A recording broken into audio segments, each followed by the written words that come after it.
And this is by far the most cutting statement made in recent times, Thomas Jefferson, because this is what we find ourselves in today. I believe that banking institutions are more dangerous to our liberties than standing armies.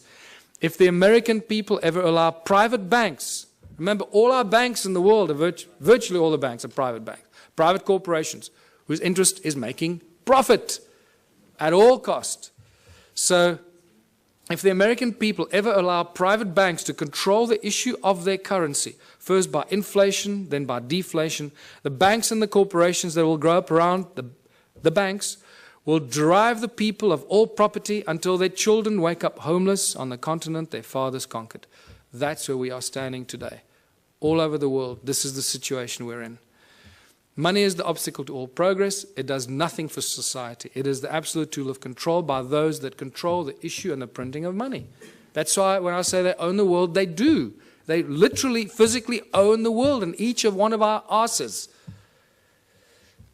It prevents the natural flow of free energy. And that is very important to this weekend's activities here. Money prevents the natural flow of free energy. So I beg you, everyone present here, remember, it's about free energy, not I'm going to make $1 billion out of this energy. Give it away for free. It'll come back to you in ways you cannot imagine. Do that one thing for humanity. If you find any source of free energy, don't try and make zillions out of it. It will kill you or they will kill you before you can get it out there. Money is the primary cause for the 7 deadly sins. We all know the 7 deadly sins, or have we forgotten them already?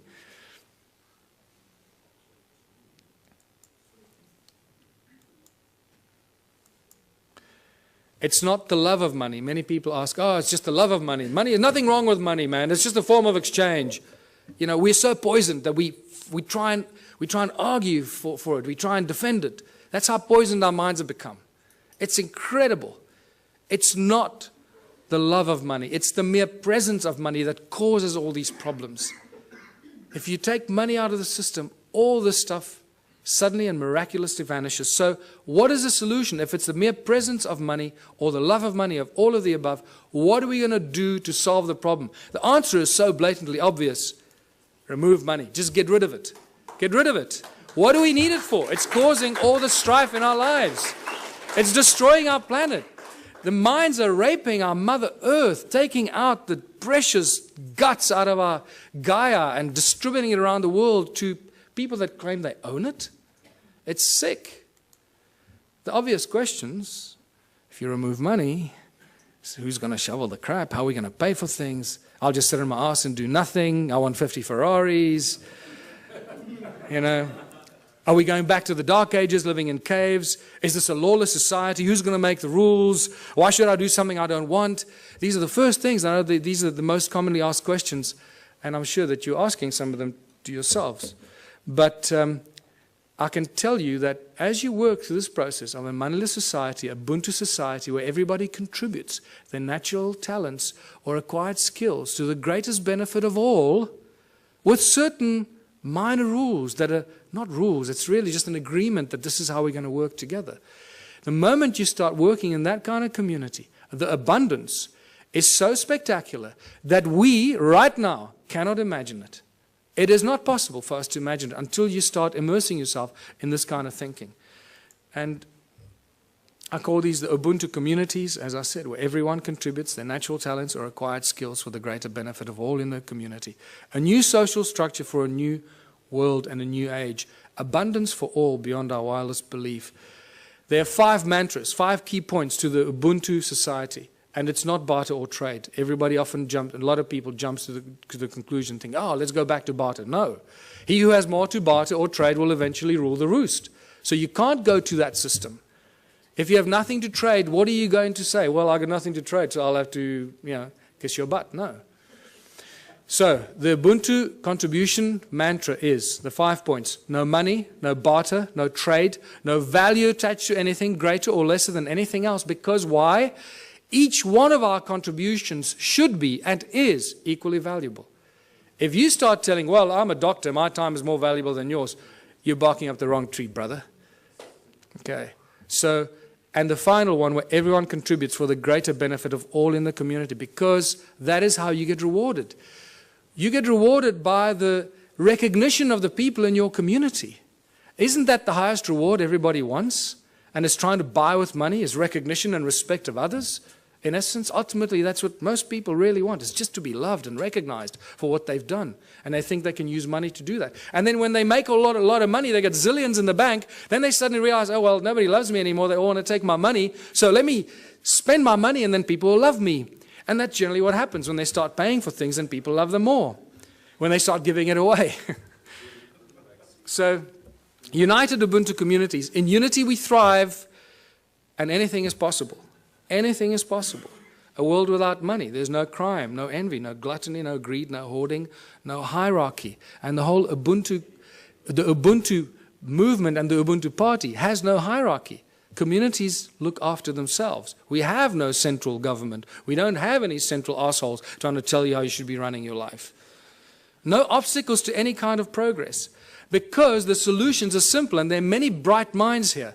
We all know what the solutions are, what should be done to solve the problems, and somehow our politicians just can't get it right. They keep screwing it up, you know? So don't ask the politicians to solve it. Give it to the scientists, give it to the farmers, give it to the engineers. They'll solve the problems for us. Ordinary people will. Politicians will do nothing.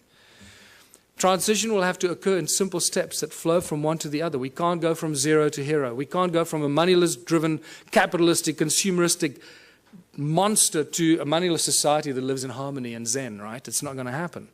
So if you go onto my website, the ubuntuparty.org.za website, I've started posting a number of papers on how the transition will take place. There's not time for it now, so I ask you, please go onto our website and check it out. It's beautiful. What's key here is that the small towns will probably play a very important part in the transformation, because in small towns and small communities, people will agree on things a lot quicker than in the big cities. Right? So they will agree, okay, we need to get off the grid, we need to grow enough food for all of us, we need to make sure we got water, and they can go out and do it. We must create alternative energy for ourselves in our town, so if the grid goes down, we stay alive. And the small towns and villages will become the activators of this transitional phase. And I put together a few theories and ideas to give people ideas how to start doing this. It also goes into our education and schooling systems, where we stop sending your children to school. Please, I beg you, don't send your children to school. Don't do it. You're turning them into monsters. I've had a few of my friends in Johannesburg, in South Africa, that have not sent their kids to school. They are much smarter than the kids that go to school. And I'm not kidding you. They really are. They just learn from their parents, and they learn. And you'll find that often what happens with these kids, they start reading later. They might start reading a little bit later. But when they start reading, they become like these monster little readers. They just read everything. I mean, these little kids are reading books that, you know, other kids don't even dream of. And that's because they're not preconditioned by the schooling system. Energy, water, food, housing, arts and recreation. These are the things that small communities can take control of very, very quickly and establish it for themselves, make themselves go off the grid and be totally in control of their own destiny. And many community projects must be and should be attached to this activity. Absolute abundance on all levels. Once you start doing this, food, science, culture, community, abundance on all levels. Now I'm going to give you a small example. You've got to use your imagination here because there's not enough time now and we've got to finish off here. So imagine in the little town that I live, we got a river, we got a fish farm, we got a dairy farm, we got a bakery, we got a wood factory, a metal factory. The community starts to work in these projects. The whole Ubuntu thing means that, and contribution means that everybody must contribute 3 hours a week towards one of these community projects. That's all you have to do, 3 hours a week. A little town of 1,000 people, it's 3,000 hours a week. No municipality or town council can afford 3,000 hours a week salaries for people to do this work. Can you see how that's dramatically shifted the status quo and the equilibrium? How much we can produce if we just work for 3 hours a week on basic projects. Producing milk, cheese, butter, fish, breeding fish, baking bread, growing vegetables, and so forth. So now the community has been doing this for 6 months or a year, and they've established abundance in all levels, where all the people in that community that participate, that's why I called it contributionism, that participate and add their talent and their skills and their time, get everything, not for free, but virtually for free, so cheaply that the rest of the stuff, and also there's a principle where you create 3 times as much as you need for your own community. And I structure everything in the Ubuntu philosophy on the sacred geometry principles, 3366. So you produce 3 times as much as you need for your community. Why? Because there'll be other communities that can't produce what you're doing, so you'll be actually helping them while they're helping you with the things that you can't produce. So, and by the end of that, there's so much abundance because you're doing it 3 times that whatever you don't consume in your own little village or town, what are you going to do with? You're going to make it available on farmers markets and stores in your town for the surrounding communities. The moment you achieved that state, you've created the domino effect. Because what's going to happen to all the neighboring towns? All the people from those towns are going to come buy your bread, your milk, your cheese, your whatever it is you produce. Because it's going to be a fraction of the cost they pay for it in their own town. There's your domino effect. There's your trigger point. So think about it from that perspective. At the outset, it sounds like a huge thing. Wow, how are we going to go from there to a moneyless society? I believe that I've just taken you through a very simplistic example of how small towns and small villages and communities can be the trigger points and the examples that start the domino effect. Once the first town is set up, it's impossible for the surrounding towns to stay alive. They will have to follow the same example. Otherwise, all their businesses will close down. And when they do close down, then they will follow your example. So either they will do it willingly or they'll be forced into it because of stupidity. In the Ubuntu communities, children follow their passion and their dreams. The education system changes completely. There are no classrooms. Children learn real, practical skills. So by the age of 16, they've done everything. They've baked the bread. They've worked in nuclear laboratories. They've built rockets. They've built homes. They've built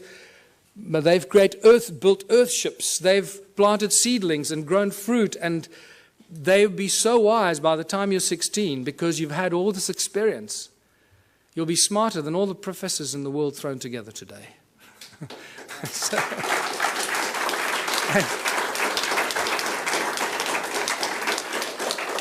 Take any school leaver today, put them on a farm, put them anywhere into a practical solution.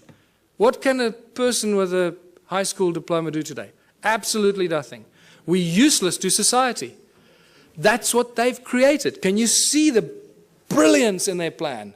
They are so smart, these people. They. That's us, right? So we are so smart that we're doing this to ourselves, right? Where we create our children, turn our children into these little, we lock them up in jails for 12 years, most precious years of their life, and then throw them out to start all over again and be totally open to manipulation and control. So master teachers, only when a community decides that you're a master shoemaker or you're a master rocket scientist or you're a master baker or a master this, only the community can decide who they will allow to teach their children. Isn't that a better system than teachers that go and get some diploma and they're real assholes and they teach your child? You go, God, how can that? I'm not going to let the teacher teach my child.